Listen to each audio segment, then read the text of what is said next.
people, my name is Bridget and welcome to today's video. Today we're going to be doing a project pan, which is my first one ever. I've never done one before, but this year I really want to buy less if possible, even though some good new releases out, and I also want to use up a lot of products that I already have. Now I will be doing a product empties video soon where I show you I finished a lot of products. But I just wanted to keep track of progress through a project pan this year, and I want to tell you the products I'm starting off with and which ones I'm going to try to use up, get some use out of, all that. So without any further ado, I'm going to throw it over to Orange Haired Me to tell you about Dossier's new Genderless collection. Before we get started talking about the products I want to finish or use a lot of this year. Okay guys, so today's video is brought to you by Dossier. I want to thank them so much for working with me again. It's always a pleasure. And I tell you guys, if you've been here for a while, you know about Dossier already. But let me tell you in case you don't know, Dossier is a luxury fragrance service that you can get the same high-end luxury high-priced fragrances the same scents for a fraction of the cost, starting at only $29 up to $49.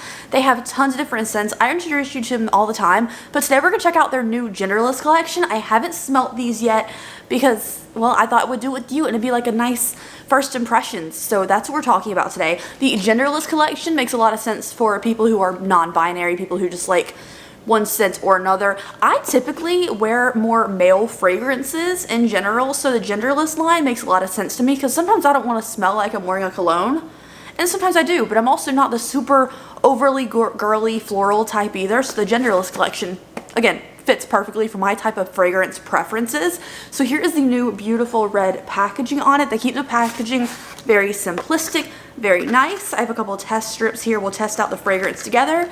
Here is the inside packaging for the Genderless collection. It says, we've liberated your fragrance from a hypersexualized mold by marrying traditionally opposing ingredients for harmonious fluid blend. This is the, we're gonna do all three. This is the caramelized lavender and hazelnut scent, which sounds really nice. I love hazelnut and I love caramel. Not as big a fan of the lavender because, you know, more floral. But let's see. I always feel like you gotta shake everything up first. Let's see what this smells like.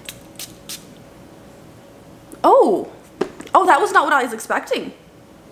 So I smell both the hazelnut, the caramelization kind of smell, and a little bit of the lavender. It more smells to me like a spiced musk oud situation. It does smell like I wouldn't know if this is technically a female or a male scent.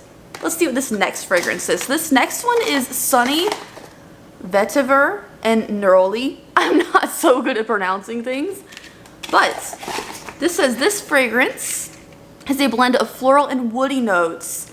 The fragrance merges feminine notes of neroli and orange flowers with the masculine smoky woodiness of Haitian vetiver, patchouli, cedarwood. Okay, this one smells right up my alley. I don't know why I smelled the test strip, but let's smell this one. Oh, this one smells so good. I wish a deodorant smelled like this. This one has that woodsy, but not too overly barreling. Like, you know how sometimes a woodsy scent is too leathery or too, like, deep whiskey smelling? This one smells woodsy, but light. That's that marriage of the two scents together. I smell a little bit of citrus in there, too. This one, I'm voting for this one as my favorite so far. We're going to test all three and let you know my favorite, but they all smell so unique and so good. Like, this smells like an expensive fragrance, but it's not that price. Let's check out the last one now. This one is Fiery Leather and Rhubarb. So let's see what this one has this like tan color on it, which kind of reminds me of my woody oak moss. So this says is a Fiery Leather and Rhubarb, which is an unconventional medley of raw materials, florals, vegan black leather, accord, and rhubarb. The bold scent builds off each ingredient to deliver a balance of masculine leather and feminine florals. You know what? Just the description alone is really intriguing to me. So let's talk about this scent. Ooh, whoa. This is unique. I have not smelled a smell like this before. So I smell the leather. I get that kind of like, leather has like an earthiness to it. It smells like earthy leather. And I also feel like it's light though. Like I guess the floral notes in here made this a very light, leathery situation. I would wear this one every day. Because it gives me kind of, it's a genderless scent, but it gives me kind of that masculine feel, but it's not heavy, you know? This one smells like I would want to walk into like a fancy department store and it smells like this, you know? So these are all 3 of the Genderless collection from Dossier. I will leave them linked at the top of the description box. If you guys are into it, check it out. And if you know anybody who is, you can also send it to them, because I feel like fragrances are a department that is usually pretty gendered and there's no reason for it. So since you just saw me with orange and black hair, do we like the purple better? Let me know. Okay, so let's start talking about the products. I made a little list. Now also, after I finish telling you guys, I'm gonna take pictures so we can do like product picture comparisons throughout the year until we finish some of them up. Some of them I'm pretty sure I can finish easily. Some of them, like eyeshadows, I don't think I'll finish, but as a project pan, so I'm hoping to hit some pan on a couple of the shades by using these palettes over and over, getting the most use out of it, because a lot of these things are expensive and I want to get my money use out of it, you know? So let's get started. Let's start off with like base face products. So there's 2 primers in my project pan this year. First one is the Ofra Cool as a Cucumber. I'm very close to finishing this already. So it's just this primer and it's mostly empty already. I do have one backup of this. So once I finish this, I will be going into the backup, which is brand new. And I'm gonna use the rest of this product out of here. I've been taking the wand out of here and like scooping it out of the bottom down here and putting it on my face because I'm trying to get all of it out of here, and then I will be moving on to the refill. So when I am done with this, I did buy a backup, I have it, we'll start that one and see how much I can get use out of that one as well. The other primer that I want to use is the Rare Beauty Luminizing Primer. I've already used a significant amount of this without even trying. So these are kind of my go-to primers. I don't love this primer, the Rare Beauty one. I don't love it, but I got it in a subscription box and like I needed something luminizing because my other staple one is hydrating. So I've been using it and I've already gotten about halfway done with this one, and yeah, right here. I'll mark on the container with a Sharpie where we start, like where the product starts, and we'll see the progression of how much I use of this primer. But basically I have dry skin, so I wanted one for the dryness, for moisturizing, and then one that's more luminizing for days I want to look dewy. Kind of a base face product, kind of a finishing product. The next products that I want to, you know, get some use out of is the Anastasia Beverly Hills Dewy Set Setting Spray Dewy Mist. When this first came out, I was really intrigued, and I was working at Ulta and I sprayed it on my face because we had a brand new tester out, and I was like, oh, it's like pretty. Is there glitter in this? I can't tell. There's not. It's just a pretty glittery bottle. But then I got it in the subscription box and I was like, well, I wanted to try it like for real, and I like the finish of dewy skin, even though I always set my face with powder. So it really settles down all the powder and gives me like a fresh look. So I've been using this a lot, but I want to finish it up because I have a lot of other setting sprays that I have to use, but it's right here. I have to look in the light to see it past this bottle, but I've already used this much. This down is how much setting spray I've left. I have half a bottle of this left. I don't know how I'm going to take a product picture of this, so maybe I'll hold it into the light so we can compare. Also mark it with a Sharpie on the bottle so we can compare how much I'm using. But this is a setting spray I want to use up. When I get to my product empties video that I mentioned I'm doing soon, there's a lot of setting sprays in there that I finished. There's some foundations and other things and a lot of hair care products. But there are some makeup products that I finished in there as well that are not obviously going to be in this pan video, but I have completed a lot of products. So I'm kind of proud of myself for that. Next in the base face category, setting powder. This setting powder I love, so when I'm done with it, I'm gonna be a little bit sad because it's been discontinued and I can't repurchase it, but it's been sitting in my collection for so long that it's time. You know, they should bring this back, but with better packaging. This is the Milk Makeup Translucent Light Setting Powder. This is their setting powder. I don't think they have any setting powder in their collection right now. So if I just shake it down, this is how much I have. It's just this right here. If I just bring it all to the front, this is how much setting powder I have.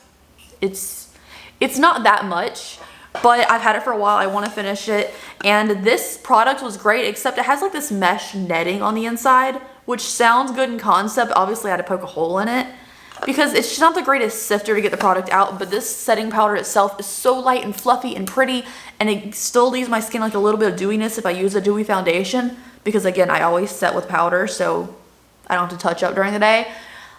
I love this powder, but it's time for it to go. And I have other dewy setting powders in my collection, like the Jaclyn Hill pink one or the Jeffree Star dewy shimmery one that I don't use because I'm like, well, if I want to look dewy, I'm just going to use this. So let's finish it up so I can use other things in my collection. Next up, moving on to contour now. A lot of the products that you're seeing me talk about are on my face today. I did use the Luminous Rare Beauty since I did have 2 of those. I used the setting spray, I used the setting powder. This stuff is on my face. You know, I wanted to show you what it looks like because these products are good. Some of them aren't my favorite, but they're things I want to complete. So next up for contour, the Kaleidos, I did a little bit of a harsh contour today. The Kaleidos Makeup Little Trio. Now I do have another, I did have the original contour trio and I hit pan on a lot of that and I like finished that one up. So this is their new one and I really like this middle shade. It's kind of very cool tone contour. When I find a cool tone contour, I kind of stick to it. So I do use it every single time I do my face. I've been using the One Size Beauty one a lot, but since this one came out, this is my go-to. This is the Kaleidos Symphony Contour Trio in Light. I use this shade. If we can tell, there's a little bit of like movement in that, like it's a little distorted because I've been using it. I use that for my cheeks. I will dip into a little bit of this and this, mix these 2 shades together with my big contour brush and use it under my chin to hide my double chin a little bit. And then the light shade I don't really use, so I'm not really optimistic about getting much use out of that. If I do, I'll like, with my sponge, like in the light shade underneath to carve my contour out even more. I don't typically do that, but it's the option. The fact is, I want to hit pan on this middle shade here. Maybe this shade from under my chin, but mostly this middle shade here because it's beautiful. I love this contour color.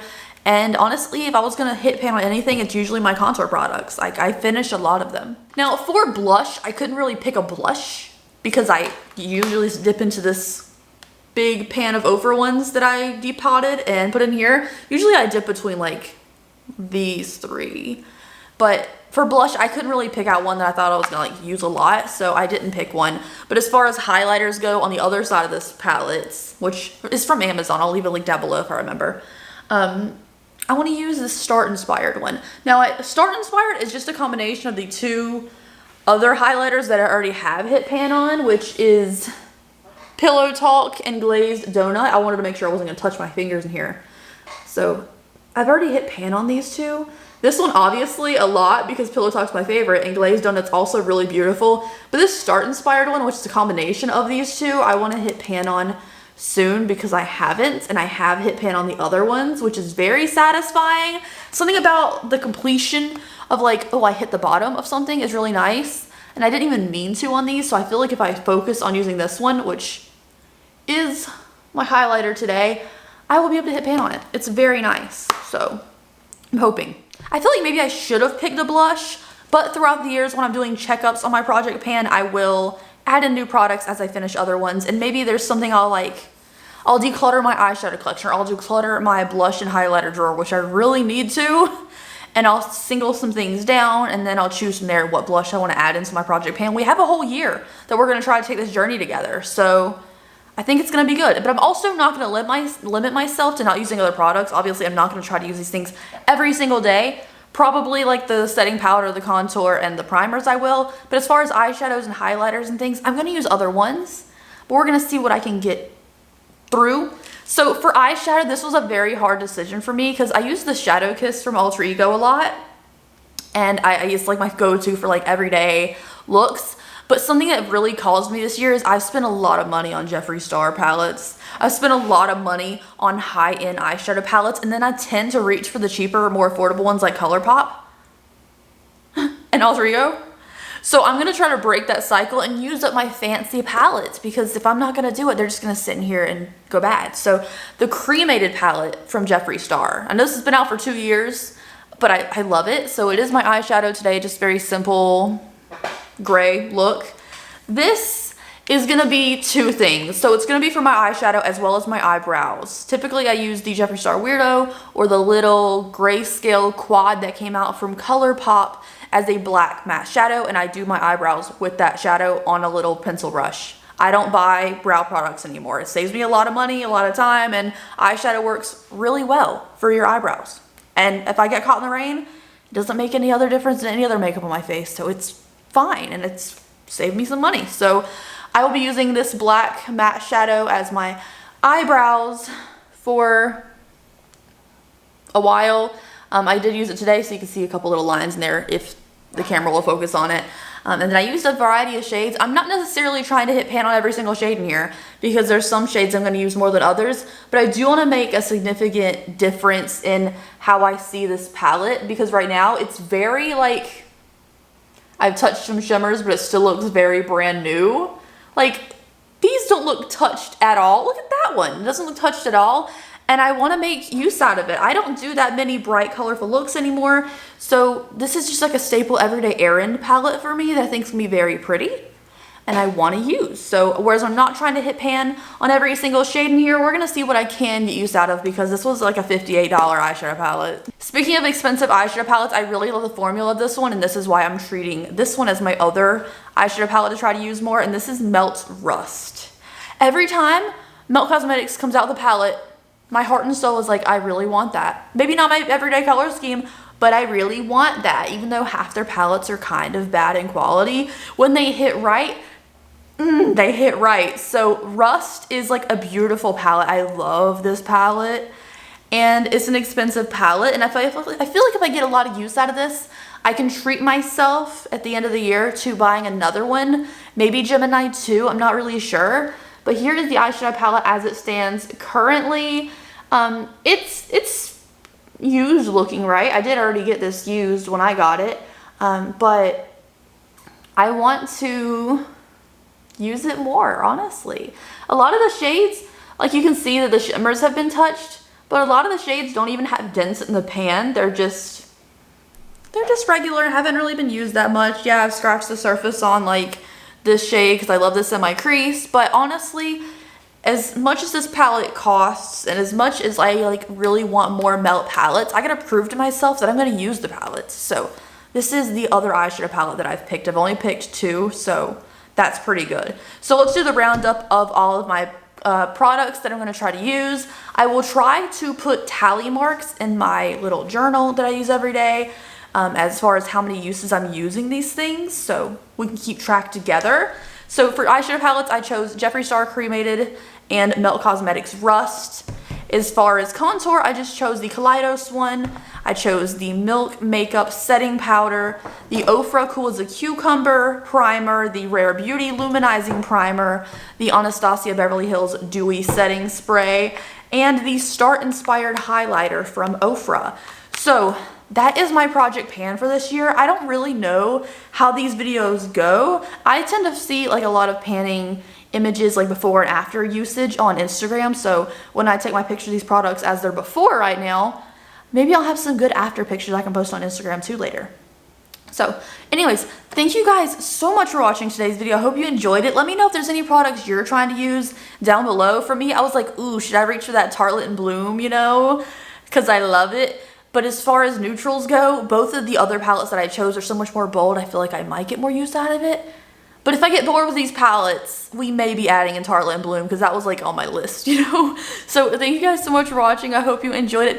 Be sure to check out Dossier at the top of the description box for our new Genderless collection. It's really cool. I've been excited to tell you guys about it for a while. And I will see you later. Have a lovely and safe day out there wherever you are. Bye guys.